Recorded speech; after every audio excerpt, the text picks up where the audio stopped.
강원 콘텐츠 코리아랩이 문을 열면서 관련 산업 발전에 기대를 모으고 있지만 강원도는 이에 대해 소극적이라는 지적을 받고 있습니다. 자치단체마다 많은 민간 전문 인력이 채용되고 있습니다. 이들이 공직에 와서 어떤 성과를 냈는지 평가 기준이 뚜렷하지 않습니다. 본격적인 장마가 시작됐습니다. 기상청은 내일 새벽 사이에 북부 산간을 중심으로 집중호우가 내리겠다며 주의를 당부했습니다. 올해 강릉 단오제는 온라인 축제로 펼쳐지고 있습니다. 시민들이 직접 참여할 수는 없지만 공간적 지평을 확대하고 있다는 평가가 나옵니다. 시청자 여러분 안녕하십니까? 콘텐츠 창작과 창업 산실이 될 강원 콘텐츠 코리아랩이 어제 춘천에서 문을 열었습니다. 강원도의 열악한 콘텐츠 산업을 부흥시킬 것으로 기대를 모으고 있는데요. 그런데 강원도는 이 사업에 한 푼도 투자하지 않았습니다. 과연 콘텐츠 산업에 육성 의지가 있는지 의심받고 있습니다. 강화길 기자가 보도합니다. 강원도의 콘텐츠 산업을 이끌 핵심 거점이 생겼습니다. 춘천시 서면 도시첨단문화산업단지에 들어선 강원 콘텐츠 코리아랩입니다. 콘텐츠랩은 국책사업으로 콘텐츠의 창작, 창업을 돕는 인프라를 갖추고 지속 가능한 콘텐츠를 만들 프로그램을 운영하는 곳입니다. 운영기관인 강원정보문화진흥원은 모바일과 4차 산업에 특화된 콘텐츠를 집중 육성할 계획입니다. 저희 진흥원에서 애니메이션 박물관을 운영하고 있잖아요. 그리고 스마트 토이, 그리고 로봇, 애니메이션, 웹툰 4차 산업으로 이어지게 노력하고 있습니다. 이처럼 강원도 콘텐츠 산업의 마중물 역할을 하게 될 이 사업에 정작 강원도는 빠져 있습니다. 지난해부터 시작한 이 사업은 문화체육관광부와 춘천시가 절반씩을 대서 모두 20억 원으로 시작했습니다. 올해도 17억 원을 투자했는데 강원도는 한 푼도 되지 않았습니다. 전국 12곳에 설치된 콘텐츠랩 가운데 광역자치단체에서 투자하지 않은 곳은 강원도를 포함해 2곳에 불과합니다. 강원도는 강원문화재단을 콘텐츠 산업 육성 거점 기관으로 지정했지만 역량이나 여건이 되지 않았습니다. 결국 지역 전체를 아우르는 콘텐츠 기관이 없다는 식으로 변명하면서 이 사업에 참여하지 않았습니다. 강원도 정보문화진흥원 춘천시에서 출연한 기관이다 보니까 이제 춘천시대로 춘천시에서만 사업을 한다 이런 쪽으로 해서 아마 처음에 도비가 안 들어간 것 같거든요. 문화체육관광부는 강원도가 콘텐츠 산업 부흥 의지가 있는지 의심스럽다고 강하게 비판했습니다. 다른 시도는 다 했는데 강원도만 도비가 확보가 안 돼서 지원을 못 받았다는 것을 우리 콘텐츠 업계 사람이 알게 되면 그때는 어떻게 감당할 거냐. 지난해 125조 원의 매출을 기록한 한국 콘텐츠 산업은 해마다 16%씩 급성장하고 있습니다.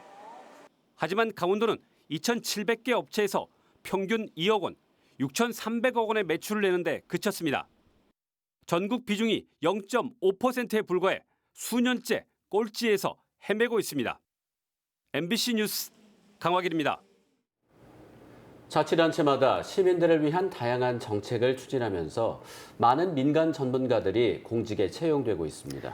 하지만 채용 이후에 이들이 어떤 성과를 냈는지 객관적으로 증명돼야 효과 분석이 가능하다는 지적이 나옵니다. 백승호 기자가 취재했습니다.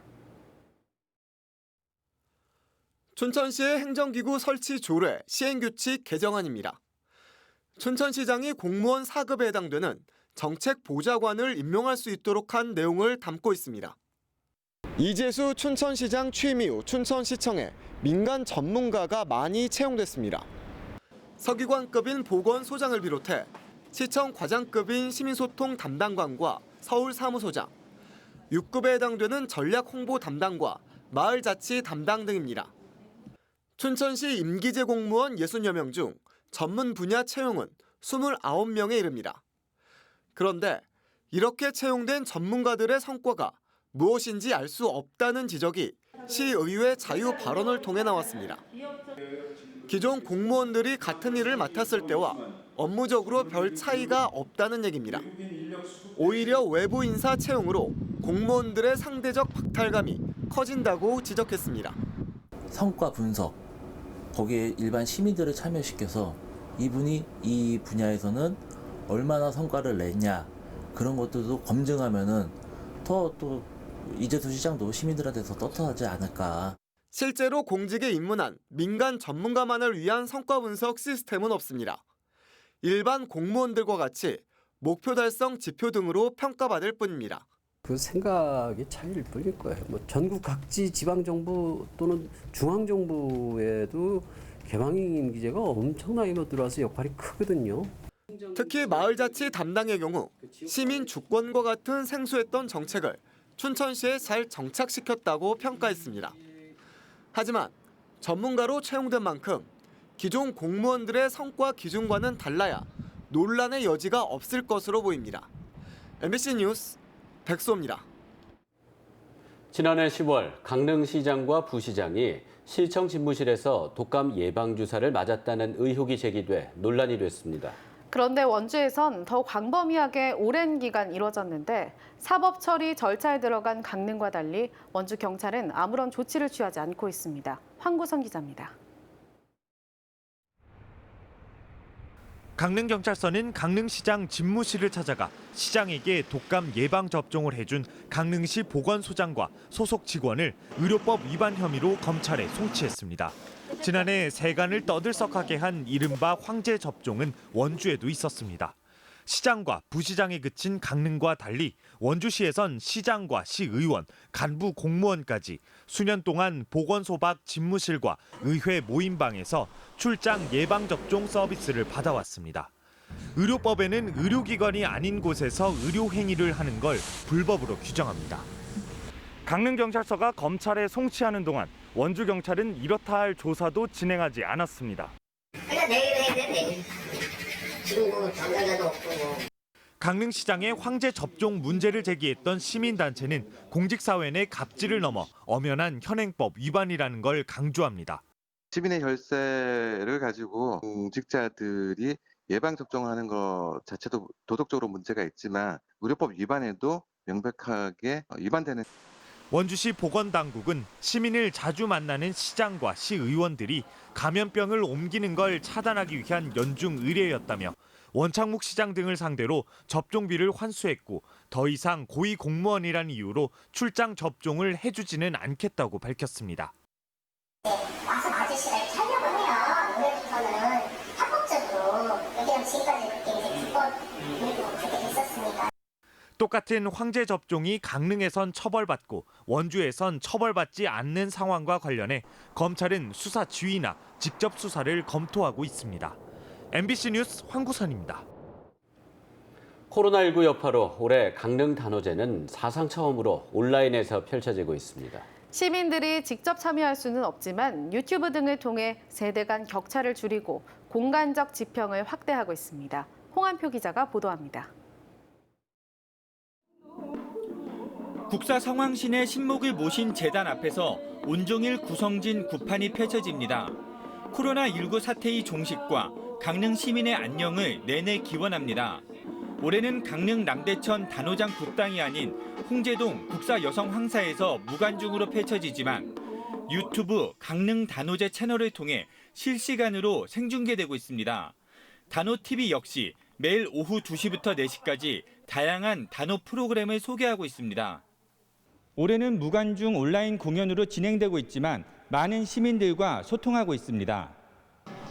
지난 2005년 유네스코 인류 무형문화유산으로 선정된 지 15년, 강릉 단오의 기원과 의미를 되새기며 색다른 방식의 단오제를 즐기고 있습니다. 시민들이나 어린 학생들이 단오를 체험하고 즐겼던 것을 그런 콘텐츠들을 온라인상으로 즐길 수 있도록 챌린지도 하고 참여도 하고 소통도 하고. 올해 강릉 단오제는 코로나19로 인해 민속공연과 민속놀이, 경축 행사 등이 열리지 않습니다. 직접 프로그램에 참여하진 못해도 온라인이라는 공간을 통해 어느 세대나 어느 나라에서든 단오의 맛을 맛볼 수 있습니다.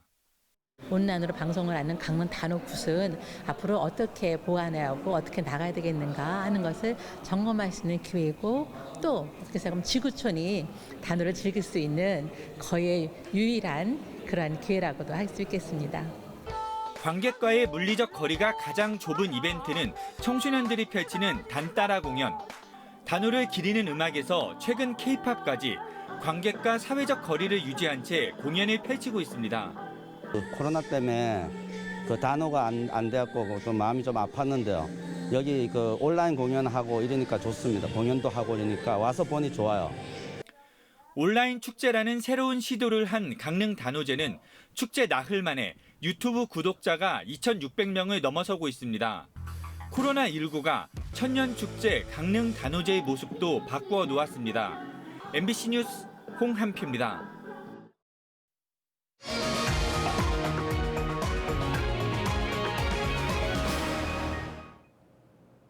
본격적인 장마가 시작된 가운데 지금까지 철원에 43mm의 비가 내렸습니다. 춘천은 40.2, 양구 37, 홍천 33.9, 화천 33.5, 인제 33.2mm 등입니다. 특히 도내 북부 산간 지역을 중심으로 많은 비가 내릴 것으로 전망돼 오후 6시를 기해 호우주의보가 내려졌습니다. 기상청은 내일 밤까지 30에서 80mm의 장맛비가 더 내리겠다며 비 피해 예방에 주의를 당부했습니다. 강원도 전용 중국 온라인 수출길이 열리게 됐습니다.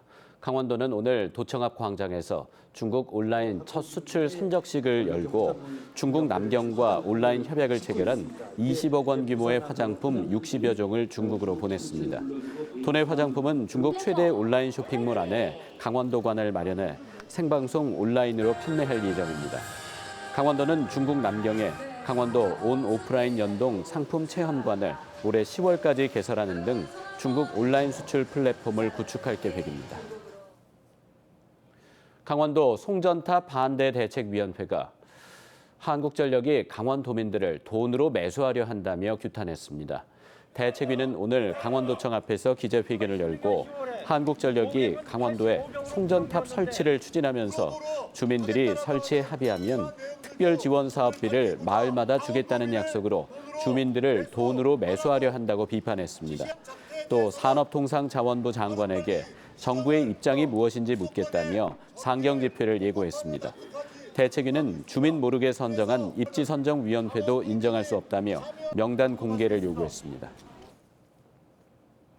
강원도교육청은 2021학년도 고입 전형에서 2, 3학년 통틀어 봉사활동 반영 시수를 30시간에서 20시간으로 대폭 축소한다고 밝혔습니다. 도교육청은 코로나19로 등교 수업 일수가 줄어 중학교 교육과정 편성과 운영이 어려워지고 대면 봉사활동이 개설되지 못한 상황 등을 고려해 고입 전형 봉사활동 반영 시수를 축소하기로 했습니다. 이에 따라 지난해 2학년 기준 시수인 20시간 봉사활동을 한 3학년은 올해 봉사활동을 하지 않아도 고입 봉사활동 점수의 만점인 27점을 받습니다. 호국 보훈의 달을 맞아 제46회 강원 보훈대상 시상식이 오늘 오후 춘천 스카이 컨벤션에서 열렸습니다. 강원일보사와 강원서부 보훈지청 등이 마련한 오늘 시상식에는 월남전에서 임무 수행 중 총상을 입은 장원익 지회장을 비롯해 박시열 유족회 홍천군 지회장, 조춘선 미망인회 고성군 지회장이 수상했습니다. 특별부문에서는 홍학표 6.25 참전 유공자, 이계동 광복회원, 강가부 무공수훈자회 철원군 지회장 등 6명이 상을 받았습니다. 6.25 전쟁 70주년을 맞아 순국 선열들의 고귀한 희생을 기억하기 위한 기념 행사가 펼쳐집니다. 강원도는 내일 철원 백마고지 전적지에서 6.25 참전 유가족회와 각급 기관장 등이 참석한 가운데 기억을 넘어 함께라는 주제로 6.25 전쟁 70주년 기념식을 엽니다. 같은 날 노동당사 앞 광장에서는 조찬 기도회 등이 열리게 됩니다. 또 강원 민예총 국악협회는 춘천대첩을 주제로 한 평화음악회를 오는 27일 춘천 MBC 공개홀에서 선보입니다. 코로나19 장기화로 어려움을 겪는 도내 중소기업을 위한 판로의 장이 마련됐습니다. 강원도는 오늘부터 내일까지 춘천 호반체육관에서 300개 기업과 110개 공공기관, 단체가 참여한 가운데 공공구매 비즈니스 페어를 진행합니다. 이번 행사는 공공구매 상담과 중소기업 우수 제품 판매 등을 통해 도내 중소기업을 활성화시키기 위해 마련됐습니다. 강원도는 올해 중소기업 제품 구매액 목표를 전체 공공구매액의 81.5%로 정하고 초과 달성을 위해 노력하겠다고 밝혔습니다. 모레부터 춘천 수양일교의 차량 통행이 한 달 동안 제한됩니다. 춘천시는 수양일교의 교량 상부 구조와 교각 등을 보수하기 위해 모레부터 다음 달 25일까지 수양일교의 차량 통행을 제한한다고 밝혔습니다. 1933년에 준공된 수양일교는 정기 점검 결과 교량에서 손상 부위가 발견돼 보수가 결정됐습니다. 춘천시는 공사 기간 차량 통행은 제한되지만 걷기나 자전거 운행은 가능하다고 밝혔습니다. 코로나19로 취소된 춘천 마임 축제가 일상이 되는 춘천 마임 백신 프로젝트로 전환돼 이어집니다. 춘천 마임 백신 프로젝트는 7월 3일부터 10월 17일까지 KTNG 상상마당과 중도, 재래시장, 캠프페이지에서 펼쳐집니다. 국내 70개 팀이 참여해 산책하는 시민들에게 선사하는 걷다 보는 마임, 베란다 세레나데 등 100개 장면을 연출합니다. 특히 불의 도시 도깨비 난장은 사전 예약을 통해 선정한 200명의 관객을 대상으로 100개 공간에서 진행한 공연을 스크린으로 송출하는 방식으로 진행합니다. 여름철 폭염에 대비해 강원도가 코로나19 보호복을 입고 일하는 선별진료소 근무자들의 근무 환경을 개선합니다. 강원도는 낮 12시부터 오후 4시 사이 근무를 축소하는 등의 운영 개선 방안을 시군 선별진료소에 통보하고 에어컨과 식수 예산 5,400만 원을 전액 국비로 일선 시군에 교부했다고 밝혔습니다. 특히 보호복을 입지 않고도 검체를 채취할 수 있도록 새로 설치되는 이동식 선별진료소에는 투명한 벽을 통해 검사자와 의료진의 동선을 분리시킬 방침입니다.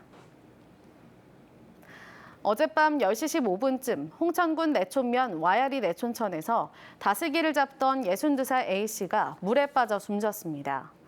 소방당국은 일행 중 한 명이 1시간 넘게 보이지 않는다는 신고를 받고 출동해 A씨를 구조했으나 이미 숨진 뒤였습니다.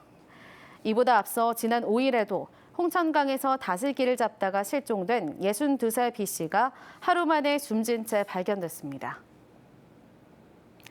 내년 3월 입주 예정인 화천 공공실버주택 건립사업의 공정률이 70%를 넘어섰습니다. 화천군에 따르면 지난 2017년부터 총 사업비 143억 원을 투입해 화천읍 신읍리에 건립하고 있는 공공실버주택과 복지관 건립 사업의 공정률이 70%를 넘어서 내부 마감 공사가 펼쳐지고 있습니다. 이번에 공급되는 공공실버주택은 24제곱미터형 66세대와 33제곱미터형 54세대 등 총 120세대의 입주 신청을 받고 있습니다. 이상으로 뉴스데스크 강원을 마칩니다. 시청해주신 여러분 고맙습니다.